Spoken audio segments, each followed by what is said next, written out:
Lil and Roz have grown up as inseparable friends in a quiet coastal town, their childhood memories woven together like threads in a tapestry. From building sandcastles on the sun-warmed shore to sharing whispered secrets on starlit nights, they have cultivated a friendship anchored by love and loyalty. Both women are single mothers, Lil, whose gentle heart and resilience guide her son Ian, and Roz, whose artistic spirit and unwavering dedication nurture her son Tom. Their houses stand side by side, practically mirror images in design, reflecting how their two families have lived in harmony for so long. In this peaceful setting, the sons have blossomed into vibrant young men. Ian, adventurous and spirited, carries an infectious laugh that lights up a room, while Tom, introspective and quietly passionate, keeps a thoughtful gaze on those around him. They treat each other as genuine siblings, bonding over shared humor and heartfelt talks, forging a brotherhood that mirrors the profound bond between their mothers. One balmy evening, Roz hosts a family dinner that unfolds like so many others have, warm, jovial, and threaded with easy conversation. The air rings with the sound of clinking dishes and laughter. Ian jokes about Roz's devotion to painting as she playfully rebuffs his teasing. Tom, usually reserved, is unusually attentive to Lil, his eyes drifting her way, although nobody else notices the flicker of admiration igniting in his glance. Underneath the cheerful facade, an unspoken charge begins to gather, hinting that a subtle shift lies just beyond the horizon. The following day, the boys race to the ocean at dawn, plunging into the cool surf in a ritual they have cherished for years. Their voices echo across the water, playful banter punctuated by splashing waves. Floating on the rolling swells, they reflect on their lives, marveling at their good fortune in being raised against such a breathtaking backdrop. Meanwhile, Roz works in her sunlit studio, her brush dancing over the canvas with practiced grace. Ian strolls in, complimenting her use of color, his tone tinged with a daring note that sends an involuntary thrill through Roz. Across the yard, Tom helps Lil repair a broken fence, praising her resourcefulness in a way that stirs butterflies of confusion within her. That evening, they reunite on Roz's wide wraparound porch, soaking in the gentle breeze. The sky stretches above them in brilliant shades of pink and gold, yet tension hums beneath their tranquil conversation. There is a sense that these four souls, once perfectly in tune, are teetering on the edge of a deeper entanglement that none of them fully comprehend. Late that same night, Ian finds Roz alone on the porch, staring out at the moonlit water. Overcome by the intensity of his feelings, he confesses that he's fallen in love with her. Initially shocked, Roz responds with disbelief, trying to dismiss his words as a fleeting fancy. But Ian remains resolute, his gaze unwavering.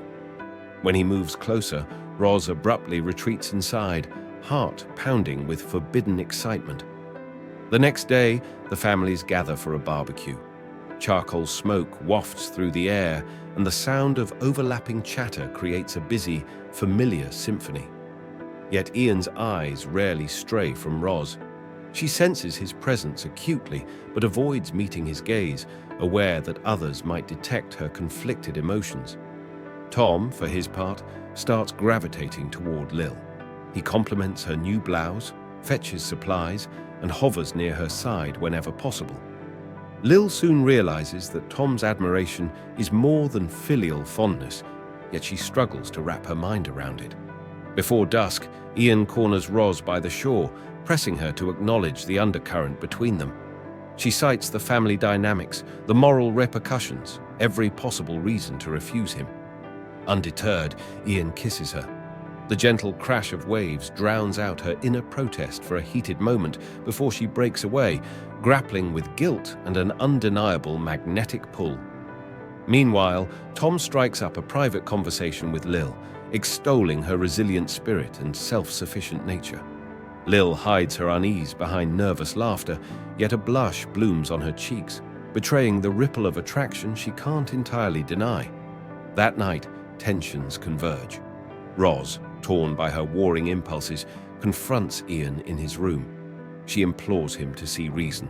reminding him of the heartbreak that would ensue if their affair came to light. Instead, Ian challenges her to admit that she reciprocates his longing. Another illicit kiss follows, leaving her trembling, unsteady with conflict. In the living room, Tom and Lil share an evening tea, a slow, gentle dialogue that melts into soft confessions. When Tom places his hand atop Lil's, the moment stretches into an electric hush. She falters, but doesn't let go, tangling their fates in an undisclosed, precarious link. In the weeks that follow, the clandestine passion between Roz and Ian flourishes in secret corners and stolen embraces.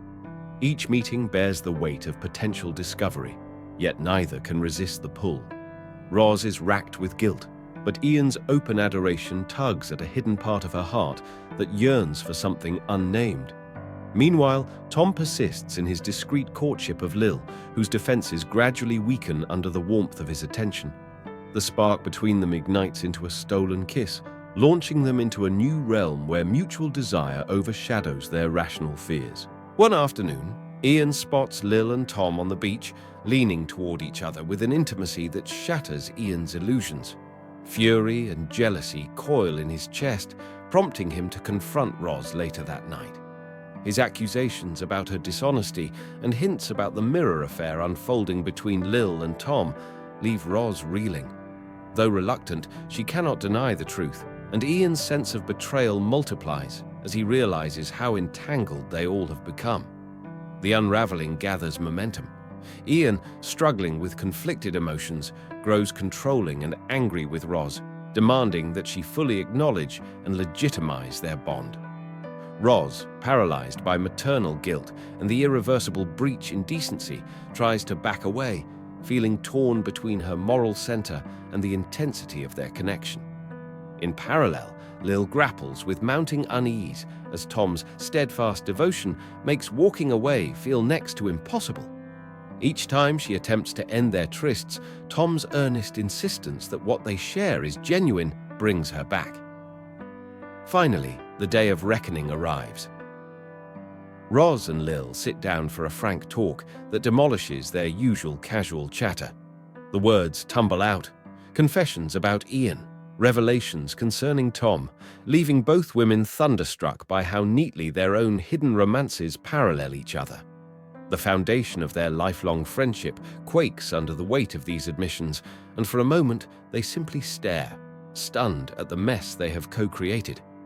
A tense family outing follows, during which the men's festering resentments erupt. Ian and Tom exchange barbed comments, culminating in a heated argument that unsettles everyone. Roz and Lil try to intervene, but the damage is done. What was once unwavering solidarity has frayed into acrimony and hurt. In the aftermath, Ian confronts Roz again, lambasting her reluctance to pursue a future together and accusing her of wielding motherhood like a shield. Roz breaks down, tearfully reiterating that they've slipped too far past every sensible boundary. Ian, devastated, storms out, leaving Roz to nurse her heartbreak in silence. In the aftermath, the families fracture, each member longing for a sense of normalcy that eludes them. Ian becomes moody and remote, exchanging bitter words with Roz whenever she tries to provide solace. Tom withdraws, focusing on other pursuits, but wearing his sorrow plainly for those who know where to look. Lil and Roz cling to what remains of their friendship, painfully aware that it may never truly recover. Though they avoid direct discussion of the affairs, the ghost of their mistakes lingers, ever present and oppressive. Eventually, Ian announces he's leaving town, determined to salvage his sanity by escaping the memories of what has transpired. Though Roz's heart breaks, she knows she can't chain him to a life overshadowed by secrecy and shame. They share a wrenching farewell, tears soaking the last remnants of the closeness they once risked everything for. At around the same time, Tom too drifts away, forming new bonds and gradually paving a more age-appropriate path. Lil watches, torn between relief that Tom can regain his equilibrium and sorrow for what their relationship might have been under different circumstances. Roz and Lil find each other one quiet afternoon, occupying the same porch that once played witness to laughter, hope, and the innocence of simpler times.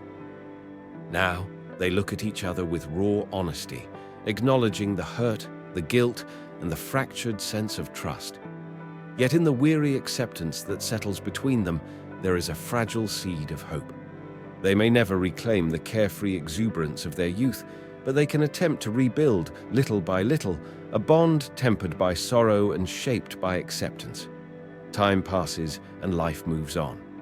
Ian and Tom carve fresh paths in places where the sea's whisper is a distant memory. Roz and Lil remain neighbors, each dwelling in her own world of reflection. On a bright afternoon, they meet on the glittering shoreline, settling side by side in silence. In that hush, there is an understated peace.